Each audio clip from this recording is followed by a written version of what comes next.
I'm not gonna lie to you. I ordered a milkshake, and then immediately after the game, I ordered a sundae. I'm feeling it right now, as you can see. He Cultura. Ooh. He Cultura.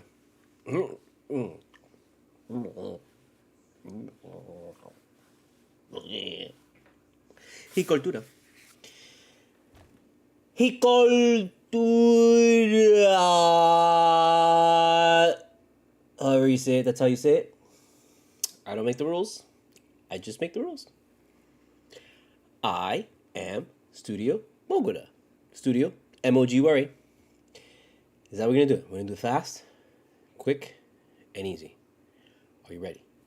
Here we go. Hit me up at the PayPal. Blah, blah, blah. That's it. We messed it up. We're going to do it again. Here we go. Hit me up at the PayPal. Hit me up at the CashApp. Hit me up at the Amazon. Full Moon Nights, my book. Buy it. Softcover, hardcover at Barnes & Noble. Hit me up at the comic shop, octotaku.com. Hit me up at TeePublic. Hit me up my music on my Spotify listing. Also, check out my new album coming out. Wait, Jimmy's in the way. Move your dick, Jimmy. Jimmy, can you move your dick? Thank you. No, that's Bam. Sorry. Okay, move your dick. Thank you. Thank you, Jimmy. Appreciate you. Sorry. We're messing it up. Say it's over. We messed it up. My new album coming out August 15th. Get the new single, Psycho X. It's already out. Listen to it. El Topo. Check it out. Blah, blah, blah. Whatever. How you do it. And also, I got to add. I'm going to add a new one for my Global Comics.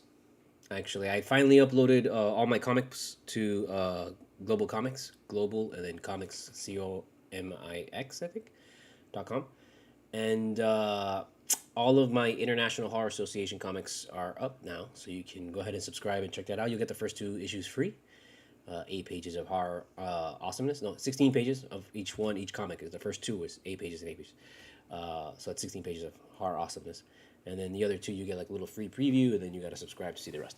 But please support and check that out. Look, man, I'm giving you a lot of shit. I'm giving you music. I'm giving you movies. I'm giving you a book. I'm giving you comics. I'm giving you everything that your heart desires. I'm giving it to you by myself. There's nobody else here. I know it seems like there's people helping me because I talk. I'm like, hey, what are you talking? I'm just by myself. I'm being crazy. I'm being insane. That's how you do. That's how you act. That's how you do the show. You do the illusion, and you know. So that's what we're doing right here. So please support so that I can have people help me. Okay? Can we get rid of this? Thank you very much. And then can we go? Because there's lots of important things to talk about, you know? Mainly and specifically and only Cody fucking Zeller. How many fucking times do I have to goddamn fucking say this shit? Stop playing Cody fucking Zeller. This entire show is gonna be us talking about how shitty fucking Cody Zeller is. You know how shitty fucking Cody Zeller is, bro?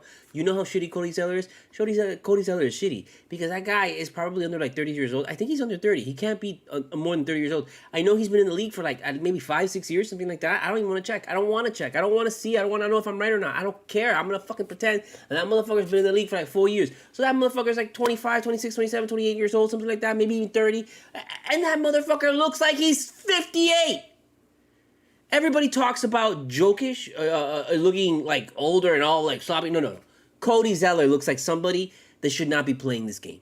He looks like someone's uncle who was just brought out, you know, of the fucking van that's been, you know, parked at the side of the house because that's where he lives. Like, that's who Cody Zeller looks like. Why are we still doing this sort of stuff? The last time the Heat played a dominant full game was Game 7 against the Celtics. And what did they do? They didn't play Cody Zeller. What happened when we came out in the beginning of this game? We were awesome. We were like just dominating the shit out of these people. Why? Because Cody Zeller doesn't start and he didn't come out. But then the moment that you put Cody Zeller in this game, we went down literally almost 20 fucking points, bro. We had to climb back from down fucking like 15 and shit. And then go up on these motherfuckers, bro. You had to do double the fucking work when you put Cody Zeller out there. Just look at the fucking tape, bro. When Cody Zeller gets out there, everything falls apart because of him. Because he can't do this thing. He can't fucking pass. He can't take a shot. So someone else... Bro, there were so many times in the second half when Cody Zeller was in there that Butler obviously could not pass it an open Cody Zeller in the paint. Because there's no confidence in Cody Zeller, so he has to pass it out. So the ball has to pass out, go around, come all the way around, and then get something and gets done with it. Dude, he would totally destroy the momentum. He destroyed the momentum. He is a fucking atom bomb on this team, bro. That like is like this guy's like a fucking. This guy's a cyanide pill that Spo seems to want to take every single fucking game. I don't understand this shit. I'm sorry, bro. I pulled back on the fucking racist shit, but I'm gonna bring it back again. I think Spo's racist to fucking Muslims, bro. He has an obvious bias against Muslims. He has something fucking up with Yurtsevin. Don't sit here and tell me that Yurtsevin can't do everything that Cody Zeller's doing right now. Yurtsevin can do more, bro. Yurtsevin has a 3. Yurtsevin has a hook shot. Yurtsevin has better defense, and we're still not fucking playing him. Yurtsevin is just as big as him, if not bigger. Yurtsevin is wider, stronger. What are we doing?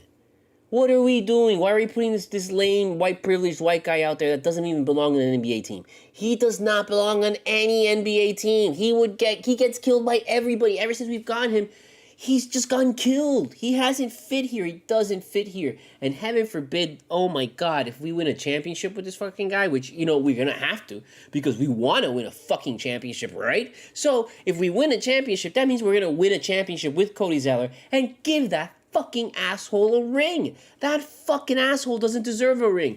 Fucking the mechanic. Fucking Deadman. Dwayne Deadman deserves a fucking ring more than fucking Cody Zeller. Get the fuck out of here, man. I would take Cody Zeller's ring and I would send it to fucking Deadman, bro.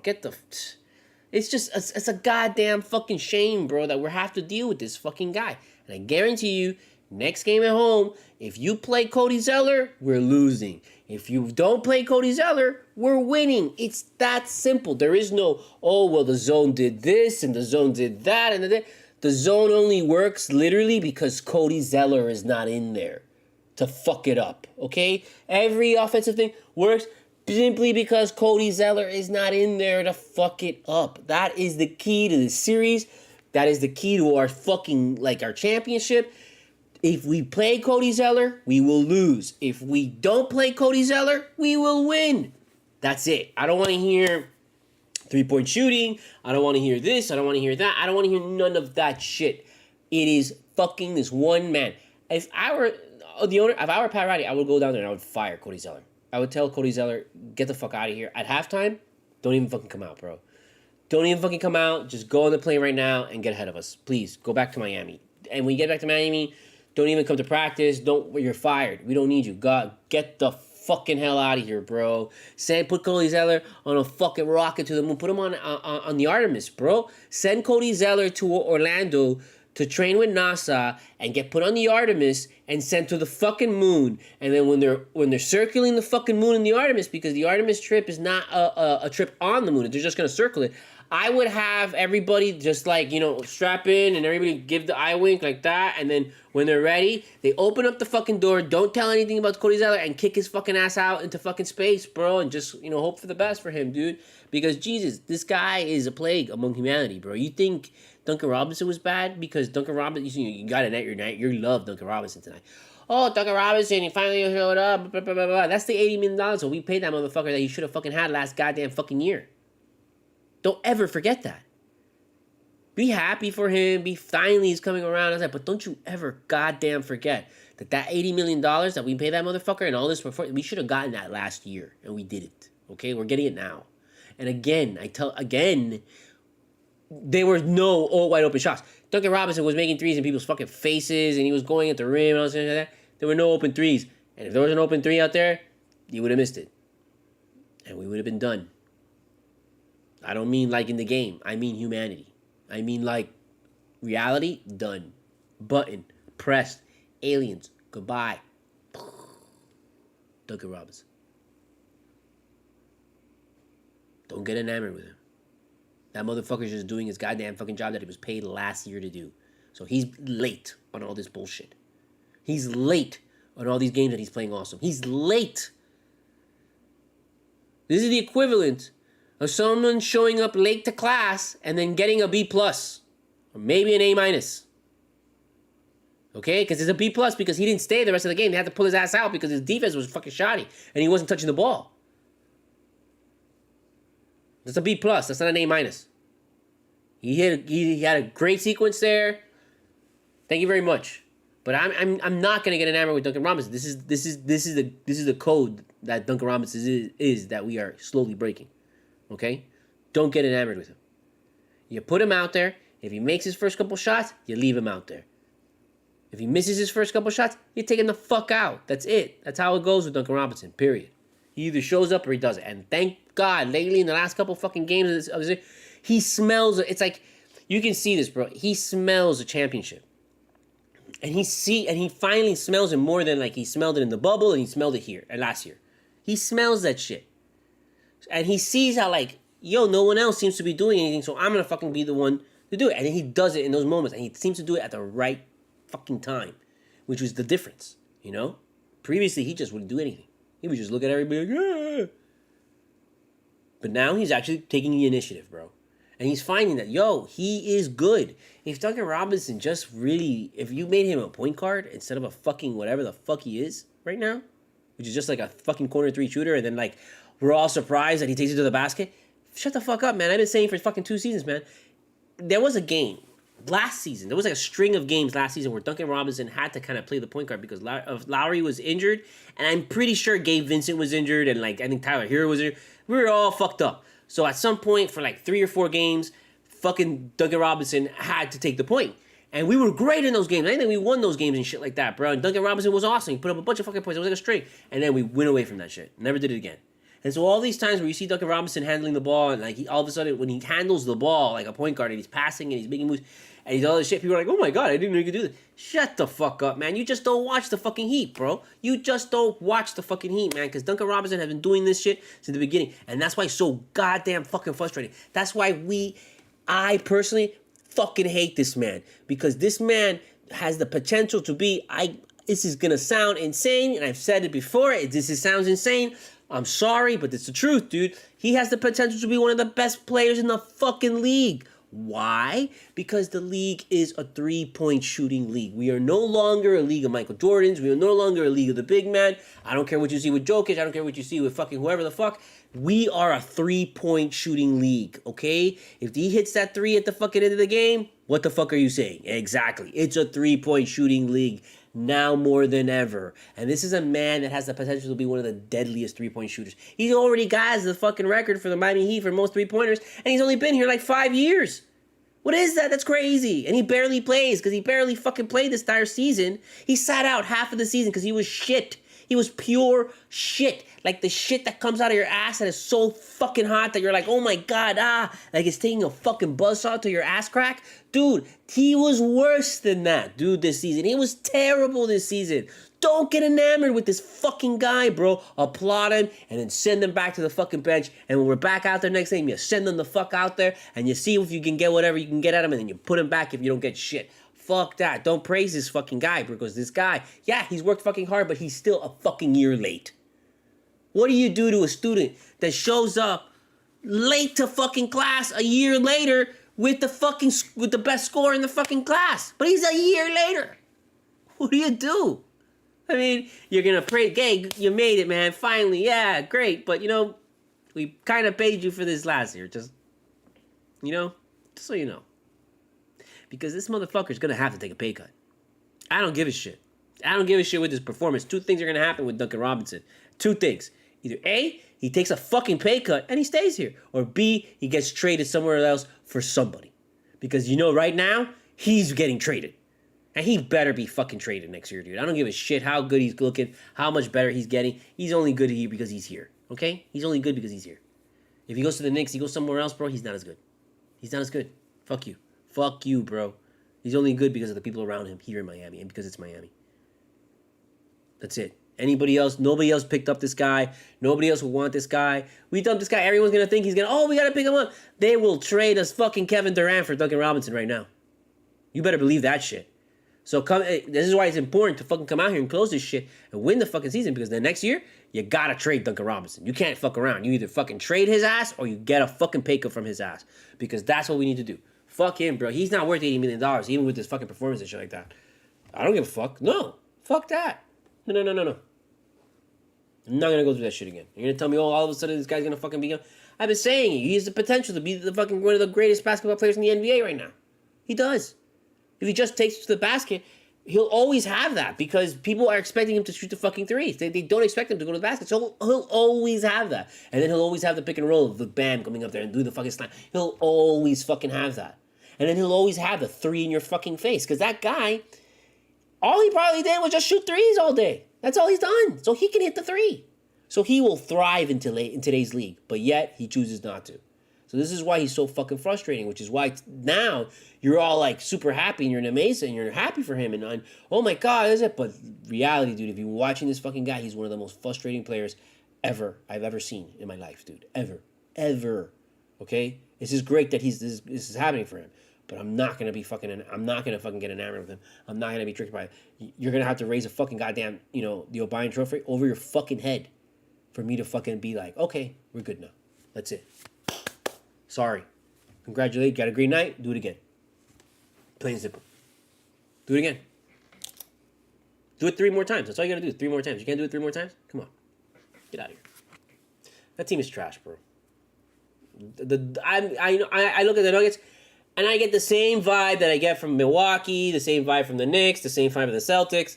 Just a team that's been overhyped, overpraised. A team with, yeah, you've got talent. Yeah, you've got guys. And yeah, you got the guys who supported MVP because, he's bigger than everybody. And all he's got to do is just this, and he makes the fucking ball. So, of course, you give it to him the same way you give it to Giannis and the same way you give it to Embiid. And let me tell you something. Embiid, Giannis, and Jokic, those motherfuckers are not the best players in the fucking league. Okay? They are not. They are fucking not. Right now, Giannis and Embiid, they're not even close to being in my top 5. They're not in the top 5. But yet, people are going to claim they're the best players in the league. Well, get the fuck out of here. They are not the best players in the league when they're getting beat by the Heat consistently. And the Heat beat those guys consistently. The Heat beat the 76ers consistently. And the Heat beat Milwaukee consistently. Okay, go back in time. We beat them consistently. Before even they won the title, we would beat them consistently, okay? So get the fuck out of here with that shit. All they had is that one fucking season where they knocked us out and they swept us right after the fucking bubble. And since then, they haven't beat us. So get the fuck out of here, okay? I don't know. I can go even more, but really, I just want to come back to how shitty fucking Cody Zeller is, and how much that guy's a plague on humanity, bro. That guy is evil personified, and he needs to be stopped, no matter the cause. Sorry, I don't know what to tell you. There's nothing else to be said, man. There's really, I want to be happy. I'm glad we're coming back with 1-1, but this is like business, bro. This is how it is with the Miami Heat, bro. You want to win this, you got to come back 1-1. If you don't come back 1-1, we're not winning this. We're not even thinking about this. We're like, okay, whatever, bro. Just show me the rest of the season, and let's enjoy it as it is. But 1-1, oh, now we're in it. And you know what now we're in it means, right? Now we're in it. It really means now we're in the driver's seat. Because this is exactly the plan that the Heat do. The Heat just got to go over there and steal one. And once they steal one, you're in their fucking territory now. You're in their fucking cave. You're in their fucking arena. And I know, we lost two to the fucking Celtics, but that's the Celtics. But let me tell you something, we were undefeated this whole time in the playoffs. So I fully expect us to come in here and win both games. I know we're going to win that first game. We're going to win this first game. The second game is a game that worries me because NBA is fuck the Heat again. Not only are they still trying to fuck us with the goddamn fucking officiating, but they fucked us again with the scheduling. Just like they fucked us with the scheduling in the goddamn fucking season.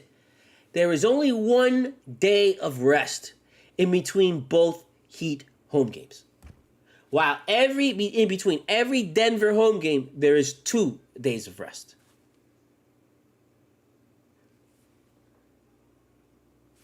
Why is that?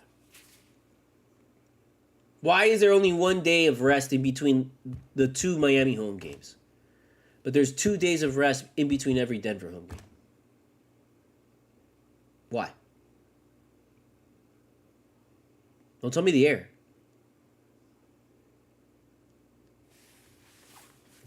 That's bullshit. So that second game, I'm worried about. But that first game, we got to come out just like today. Just like today, bro. Come out, just hit him in the mouth and take it, bro, and run with it. And for God's sake, bro, if we do not play Cody Zeller in tonight's game, we beat these fuckers by 20. Tell me no. Don't tell me no, bro. We beat these guys by 20 if we don't put Cody Zeller in this game. We don't go down 15. We go down maybe 5. They tie the game. We keep up with them. And then we push it up. We push it up to 5 or 10. And then the next thing you know, it's up 15-20. That's it, dude. These guys are caving in the end of the fucking third quarter if we don't put in fucking Cody Zeller. Telling you, that guy is just... I've never seen a player just spread fucking like cancer, bro, on the court. And that's what he does. He goes out there and you see how what he does affects somebody, then that affects somebody else, and that affects somebody else, and that affects somebody else. And it's like, wow. And then boom, Jokic gets the fucking ball, comes all the way back, and then he dunks it or he makes it on who? Cody Zeller. Because he's a stumbling fool. Like, oh God, ah! This is Cody Zeller. Ah! Ah! Ah! Fucking the whole goddamn game, bro. Get the fucking hell out of here, man. Put in a fucking 5-year-old instead of Cody Zeller, and it's the same shit. A fucking ragdoll. What are we doing? What are you doing? I don't ever want to. I'm sorry, bro. I'm gonna say Spo has a problem with Muslims, bro. He has a problem with Yurtseven. He doesn't like Yurtseven. He doesn't trust Yurtseven. He doesn't fucking believe in Yurtseven. Why would you at this point? If you're in the fucking finals and you need this shit, you go to the people you trust, and he doesn't trust them. Why is he on this team then? Why do you have players on this team that you don't trust?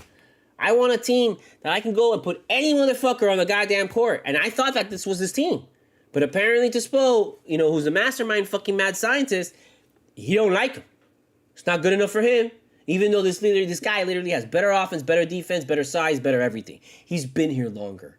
Yurtseven has seniority over fucking Cody Zeller, bro. Yurtseven has been here for like 3 fucking years, dude. He deserves the fucking playing time. Don't tell me he doesn't, bro. Don't tell me he doesn't. Yurtseven has more fucking time playing on this team since Cody Zeller still. Get the hell out of here. I am tired of it because it's no longer like frustrating sports thing. Now it's an insulting personal fucking thing. Now it's personal. Now it's something serious. Now it's something you have to look into. The fucking goddamn media should really look into why are you not playing Yurtseven. And I guarantee you will have the story of the century. Fucking great fucking NBA coach, all this fucking shit, all this fucking stuff, and then it turns out he has beef with fucking this guy? Come on, man.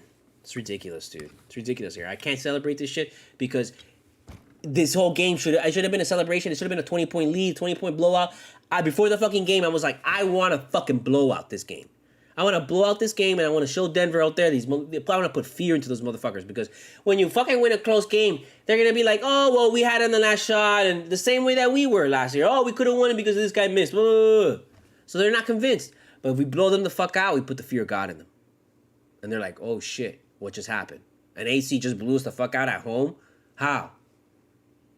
And they're going to be like, oh, well, our guys just play bad. But wait a minute, you guys are undefeated at home. How can you play bad at home? You got the MVP. How can that be? That puts doubt. And that's good. And that would be good for the next game. When we have to come back in Game 5.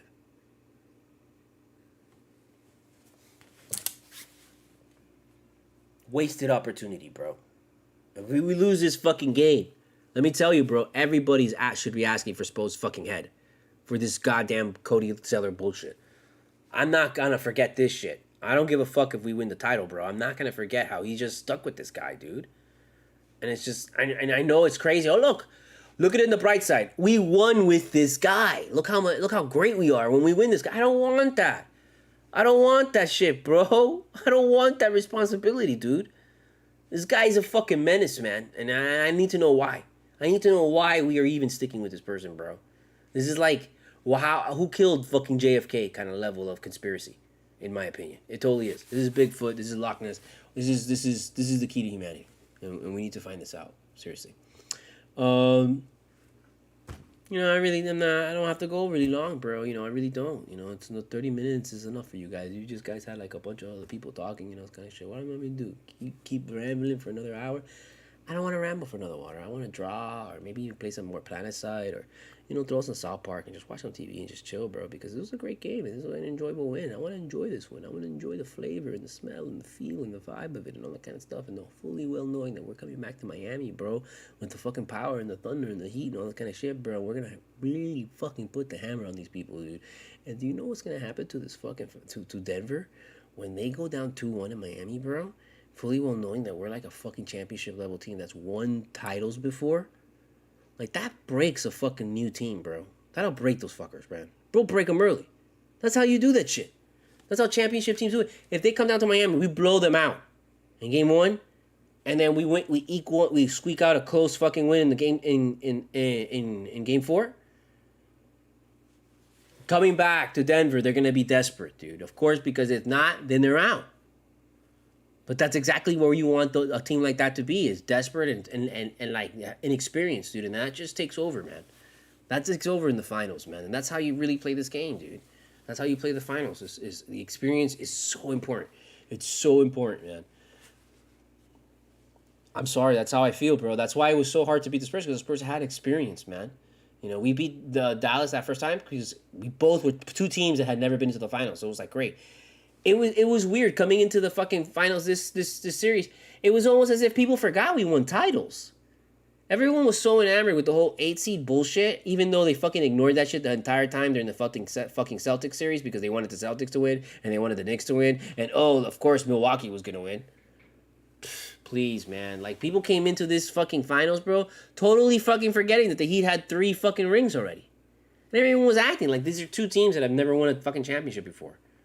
And it's just like, now people are like, wait, that's right. The Heat won 3 titles.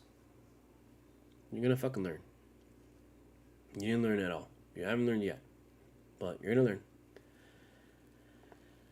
This is a wild-ass run, man, let me tell you. Because didn't expect it. Nobody in the city expected this. Nobody in this fan base expected this. And those are the great runs. The great runs that you remember forever are the ones that you just don't expect. Those are the best ones. Like the ones like if you're like, I'm sure winning like with Brady and all that stuff was great and it was awesome to be, but you expect those. You expect those so much and you expect it and you become so smug and so like, ugh.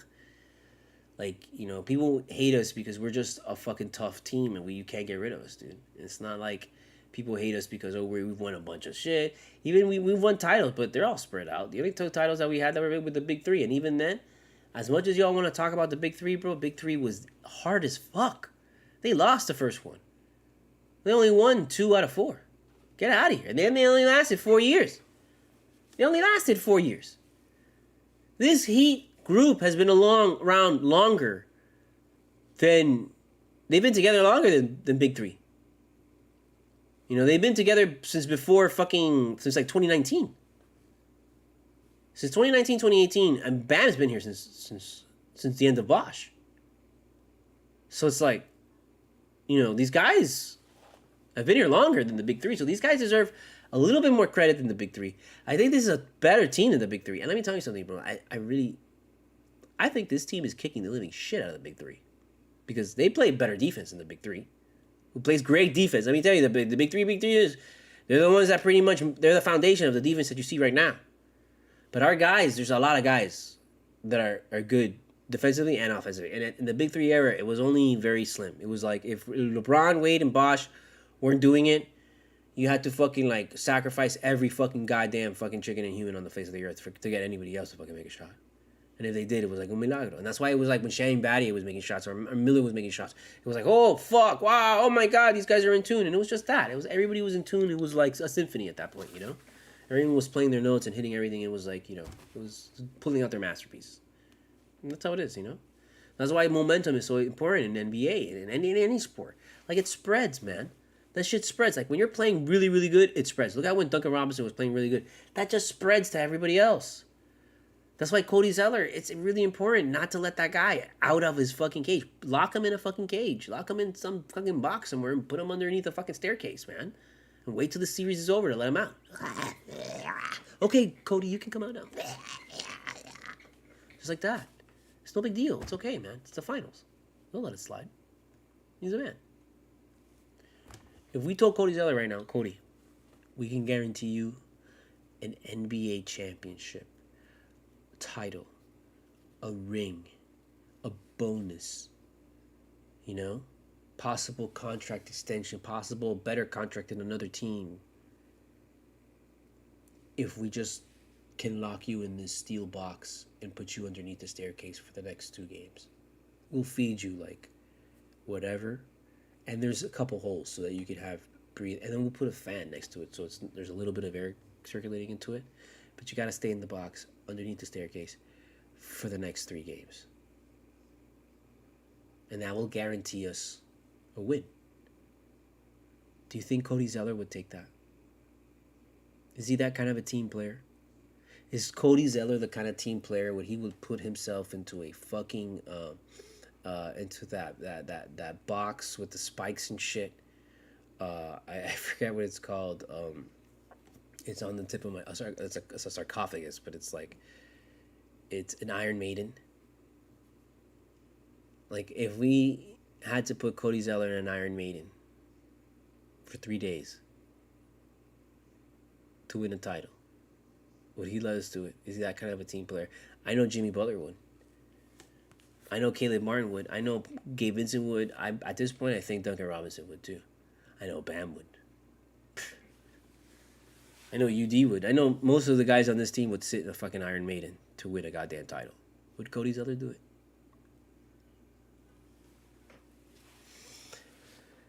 Cultura. Cultura. However you say it, that's how you say it. I am studiomogura. Studio MOGURA. Hit me up at the PayPal, at the Cash App. Check out my book, Full Moon Nights, available on Amazon. It's a chronicle of the Miami rave scene, all my crazy adventures as a raver back in the early 2000s. Check out my comic shop, octotaku.com, and my blog. Check out my TeePublic, and check out my music on Spotify, Apple, and all major streaming services. Buy my pre-order my upcoming album, The Reflection Blinds You from Seeing the Truth, El Topo. Hit up the Bandcamp, and you can find all this stuff there. And then check out my comics at globalcomics.com, Global Comics with an X. I'll be putting up that QR code the next time, so that we have that there. And then, just this is it. This is the process, baby. That's how we do it. It's another day at work, bro. It's light work over here. This was light work today. Today was like, yeah, no big deal. It's another game. Whatever. If we could win at your place on the road, we'll beat you in fucking a 7-game series. I want you to understand that. Now and forever. Every single team out there in the goddamn fucking NBA. If we beat you once on your floor, in a finals, in a fucking playoff setting, we will beat you in a 7-game series. That is what culture is. That is what we do. So sure, sometimes we'll win over there, and then some shit will happen, and we won't win. Shit happens. Of course, I'm gonna give you that. Shit happens, but more often than not, I will tell you, if we beat you in your home, on the road, and it's a playoff settings, it's a good chance we're beating you in a 7-game series. That's just Heat culture. That's just how the Heat do it. I don't know how other teams can say that. I don't know if other fan bases... I know the Knicks can't say that shit. I know the Celtics. A lot of the Celtics people, they'll say, yeah. But then when push comes to shove, they're like, ooh, I don't know. Because if it's against us, they're going to be like, ooh, I don't know. Milwaukee? I don't think so. They don't even know who the fucking coach is. They don't know. Good. They hired somebody, I don't know. They don't even know who he is. They don't know. Well, they don't know themselves. So they know there's doubt in there. So they don't trust that team in a 7-game series. Embiid with Harden? Sure, go ahead. Who can you trust? You can trust the Heat. In a 7-game series, you can trust the Heat. I think right now, if you had to throw a team in there, any team in a 7-game series, you got to consider the Miami Heat. You can't just consider fucking Golden State because it's Steph Curry. Golden State's going to win it. Put Golden State against Miami. And I guarantee you, we're going to 7. And there's a good chance we're winning that series. You're going to be like, no. Golden State was 8. Golden State wasn't good this season. They weren't the best. We kicked their ass. We've won over there plenty of times. We've beaten them when they were at the top of their game. Wade won against them when they won the championship. Dion Waiters won against them when they won a championship.